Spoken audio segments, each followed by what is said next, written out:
क्या है, आज हम पढ़ने चल रहे हैं हत्या के बारे में, एफआईआर के बारे में, एनसीआर के बारे में। ठीक है, तो आइए, एक व्यक्ति है ए, एक व्यक्ति है बी। ठीक है, एक व्यक्ति ए है, एक व्यक्ति बी है। ए ने बी की हृदय में गोली मार दी, ए ने बी के हृदय में गोली मार दी और इसी प्रकार बी की हो जाती है मृत्यु। बी की मृत्यु होगी तो ए क्या कहलाएगा, ए कहलाएगा आरोपी। ए क्या कहलाया, आरोपी। ए ने बी के हृदय में गोली मार दी, बी की मृत्यु हो गई, ए क्या कहलाया, आरोपी। बी तो रहा नहीं, बी का परिवार हो गया पीड़ित परिवार, पीड़ित परिवार। बी का परिवार क्या कहलाया, पीड़ित परिवार। अब ये बी का परिवार जाता है थाने, बी का परिवार कहां जाएगा, अब थाने जाकर ये क्या देगा, सूचना देगा, सूचना। और इसी सूचना को आप बोलते हैं तहरीर। इसी सूचना को क्या बोला जाता है, तहरीर। अब देखिए, ये सूचना जो दी जाती है इसी को लिखवाते हैं एफआईआर के रूप में। FIR, first information report, first information report, first information report, प्रथम सूचकांकी।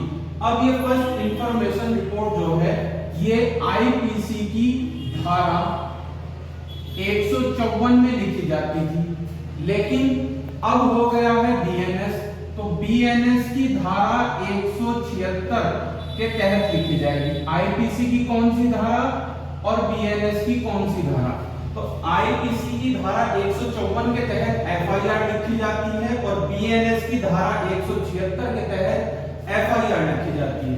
अब एफआईआर जो लिखी जाती है वो लिखी जाती है जो संज्ञेय अपराध होते हैं, संज्ञेय अपराध के मामले में।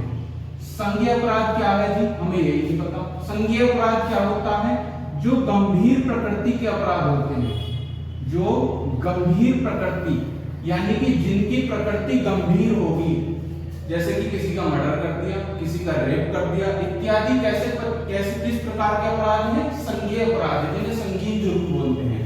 ठीक, तो उस मामले में एफआईआर दर्ज की जाती है संज्ञेय मामलों में। लेकिन एक होता है असंज्ञेय मामले, असंज्ञेय मामले। असंज्ञेय मामले वे मामले होते हैं जो बिना गंभीर प्रकृति के होते हैं, बिना गंभीर प्रकृति के मामले, बिना गंभीर प्रकृति के मामले। और इसी को बोलते हैं एनसीआर, नॉन कंग्रेजेबल रिपोर्ट। क्या बोलते हैं, नॉन कंग्रेजेबल रिपोर्ट, जो बिना गंभीर प्रकृति के मामले होते हैं। अब ये ए बी को थप्पड़ मार देता तो वो कहां जाता है, वो जाता है एनसीआर का मामला। ए ने बी के क्या हृदय में गोली मारी है तो वो मामला चला गया एफआईआर का। ये है एनसीआर। एनसीआर के मामले में बिना गंभीर प्रकृति के मामले, और ये है धारा 155 के तहत लिखा जाता था। अब धारा 352 के तहत यह लिखा जाएगा। ये बीएनएस और ये आईपीसी। आईपीसी की धारा 155 ये कहती है एनसीआर और बीएनएस की धारा 352 में एनसीआर। अब ए ने बी की मृत्यु कर दी तो ये क्या मामला हुआ, ये हुआ हत्या का मामला, ये मामला हुआ हत्या।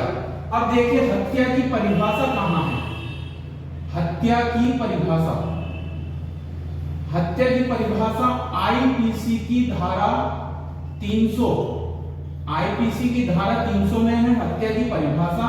और बीएनएस की धारा 101 यह कहती है हत्या की परिभाषा की हत्या क्या है। ठीक, अब देखिए हत्या के लिए दंड, हत्या के लिए दंड ये कहां दिखाया गया है, ये जैसे कि आम लोग भी जानते हैं कि धारा 302 आईपीसी की धारा 302 में क्या है, हत्या के लिए दंड है।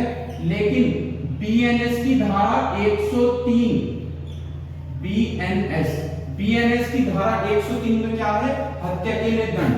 तो यहां से आपको क्या क्या चीजें याद रखनी है, वो ये रहे, वो ये रहे, ठीक है, वो ये रहे।